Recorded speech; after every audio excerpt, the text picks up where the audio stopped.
দর্শক কল্পনা করুন, একটা বিশাল লোহার দানব, কয়েকশো যাত্রী, টন টন মালপত্র, তবু সেটি মাটি ছাড়ে মেঘের উপর উড়ে বেড়ায়। ভাবছেন কিভাবে সম্ভব? বাতাস তো নরম, তাহলে এত ভারী জিনিস কিভাবে পড়ে যায় না? আজ আমরা জানবো সেই চমকপ্রদ রহস্য, বিমান কিভাবে উড়ে। বিমানের ওড়ার পেছনে কাজ করে এক জাদুকরী শক্তি, লিফট। এই লিফট তৈরি হয় বিমানের ডানার বিশেষ আকৃতি আর বায়ুর গতির পার্থক্য থেকে। বিমানের ডানার ওপরের দিকটা বাঁকা, নিচের দিকটা তুলনামূলক সমান। যখন বিমান সামনে এগোয় বাতাস দুই দিক দিয়ে যায়, ওপরের দিকে যেতে হয় বেশি দূরত্ব, তাই বাতাসের গতি বাড়ে। নিচ দিয়ে বাতাস ধীরে যায়, ফলে ওপরের দিকে বাতাসের চাপ কমে, নিচের চাপ বেশি থাকে। এই চাপের পার্থক্যই ডানাকে উপরের দিকে ঠেলে দেয়। এই শক্তিকেই বলে লিফট, মানে ওঠার বল। বিমানের গতির ওপর কাজ করে চারটি মূল বল, ফোর ফোর্সেস। লিফট উঠার শক্তি, যা ডানার কারণে তৈরি হয়।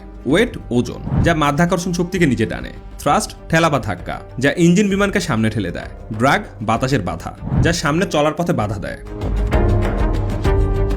বিমান তখনই আকাশে ভেসে থাকে যখন লিফট ওজনের চেয়ে বেশি হয় আর থ্রাস্ট বাতাসের বাধার চেয়ে বেশি হয়।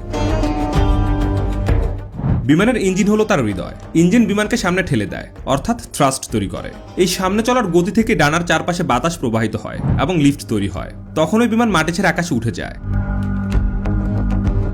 বিমানের ইঞ্জিনের দুই ধরনের প্রধান প্রযুক্তি আছে। জেট ইঞ্জিন আধুনিক যাত্রীবাহী বিমানে, প্রোপেলার ইঞ্জিন ছোট ও পুরনো বিমানে। জেট ইঞ্জিন বাতাস টেনে নেয়, জ্বালানি পুড়িয়ে তীব্র গতি তৈরি করে, আর সেই গতি বিমানকে সামনে ঠেলে দেয়। বিমান আকাশে টিকে থাকা মানেই এক নিখুঁত ভারসাম্যের খেলা। পাইলট ডানার কোণ, ইঞ্জিনের শক্তি এবং বিমানের নাকের দিক পরিবর্তন করে সেই ভারসাম্য বজায় রাখেন। একটুখানি ভুল মানে বিশাল বিপদ, তাই প্রতিটি মুহূর্তে নিখুঁত নিয়ন্ত্রণ অত্যন্ত জরুরি।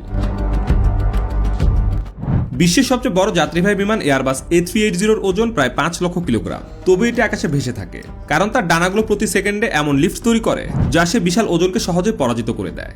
যেভাবে পাখিরা ডানা ঝাপটিয়ে বাতাসে লিফট তৈরি করে, তেমনভাবে মানুষ বানিয়েছে ধাতব ডানা, যা এখন পুরো বিশ্বকে সংযুক্ত করে দিয়েছে। তাহলে এখন জানলেন বিমান কোনো জাদুতে ওড়ে না, বরং এটি ওড়ে বিজ্ঞানের নিখুঁত নিয়মে, বায়ুর গতি, চাপের পার্থক্য ও মাধ্যাকর্ষণের ভারসাম্যে। আকাশে যখন কোনো বিমান দেখবেন, মনে রাখবেন ওটা কেবল ইঞ্জিনের জোরে উঠছে না, বরং মানব জাতির অসাধারণ উদ্ভাবনী শক্তির জোরে উঠছে।